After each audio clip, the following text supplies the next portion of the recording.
রাজবাড়ীর পাংশা শহরে এই যে বাজারটিতে রয়েছে এটি পাংশা পৌর বাজার। এই বাজারে কিন্তু পাংশা সহ আশেপাশে যেসব প্রান্তিক কৃষক আছে তারা কিন্তু খুব সকালে কাকডাকা ভোর থেকে কিন্তু এই বাজারে তাদের উৎপাদিত যে ফল সবজি সেই সবজিগুলো কিন্তু বাজারে আনছে এবং এখান থেকেই কিন্তু বিভিন্ন স্থানেই কিন্তু পাইকাররা কিন্তু কিনে নিয়ে যাচ্ছে। আমি একটু বলে রাখি যে আজকে গত সপ্তাহ থেকে কিন্তু আজকে সবজির দাম কিছুটা কমেছে, তবে গতকালকে থেকে আজকে হঠাৎ করেই সবজির দাম বেড়েছে বলে কৃষকদের কাছ থেকে আমি জানতে পেরেছি, আর পাইকাররাও বলেছেন এমন কথাটি। আমি আজকে দেখেছি যে ফুলকপিটি বিক্রি হচ্ছে 50 টাকা করে, যেটি গতকালকে কিন্তু 40 টাকা দরে বিক্রি হয়েছিল। এছাড়া মরিচের দাম কিছুটা কমেছে, গতকালকে বিক্রি হয়েছিল 100 থেকে 110 টাকা, সেটি আজকে 90 থেকে 100 টাকা দরে। আসলে এটি কিন্তু পাইকারি দর বলছি, এটি পাইকারি দরে এখানে যারা প্রান্তিক কৃষক আছে তারা এখানে আনছে এবং এখান থেকে এই দরেই কিন্তু বিক্রি হচ্ছে। এছাড়াও বেগুন, যে বেগুনটি আসলে শয়লা বেগুন যেটিকে বলা হয়, এই বেগুনটি 30 টাকা কেজিতে পাইকারি বিক্রি হয়েছে। এছাড়াও লাফা বেগুন বিক্রি হয়েছে 60 টাকা কেজিতে। বাকি বাকি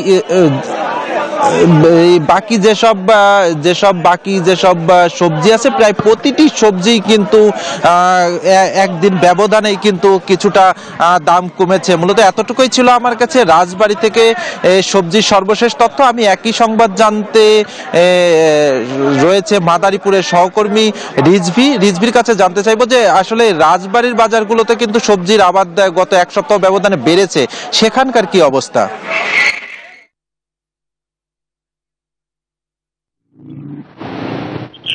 ধন্যবাদ মিঠুন। আমি আছি মাদারীপুর সদর উপজেলার ইটেরপুল বাজারে। ইটেরপুল বাজারে মূলত প্রান্তিক কৃষকরা নয়, এইখানে বিক্রি হয় হচ্ছে স্থানীয় বাজার বাজার অন্যান্য বাজার থেকে সংগ্রহ করে সেই শীতকালীন শাকসবজি বিক্রি হয়। এই এই বাজারটায় দেখা গেছে যে শীতকালীন শাকসবজি এসেছে, তবে তুলনামূলক দাম বেশি। এবং এই দাম বেশি হওয়ার কারণ জানিয়েছে যে পরিবহন ব্যয়ের কারণে দামটা বেশি। আমরা শাকসবজির মধ্যে দেখেছি লাল শাক, পালং শাক, তারপরে মূলা, এই ধরনের সবজিগুলো গত সপ্তাহের চেয়ে এই সপ্তাহে দাম যদিও কম, তবে তুলনামূলক ক্রেতাদের দাবি তুলনামূলক দামটা বেশি। গত সপ্তাহে যে এই মূলার দাম ছিল 60 টাকা, সেই মূলার দাম এই সপ্তাহে 40 টাকা। এবং আপনার আলু আলু তারপরে পটল এই সবের দামও বেড়েছে। তবে আমরা ক্রেতাদের সাথে কথা বলে জেনেছি যে ক্রেতারা শীতকালীন শাকসবজি পেয়ে সন্তুষ্ট। শীতকালীন শাকসবজি পেয়ে সন্তুষ্ট, তবে দাম আর একটু কম হলে তারা আরো সন্তুষ্ট হতো। আমরা এই শাকসবজির বাজার নিয়ে এই ছিল আমার কাছে সর্বশেষ। আমরা চলে যাচ্ছি স্টুডিওতে আমাদের অঙ্কুরের কাছে। ধন্যবাদ। আমরা আজকে এই মুহূর্তে যে বাজারটিতে আছি এটি নেত্রকোনা সদর উপজেলারই একদম প্রত্যন্ত একটি গ্রাম। এটি বাগরা এলাকা, বাগরা বাজার।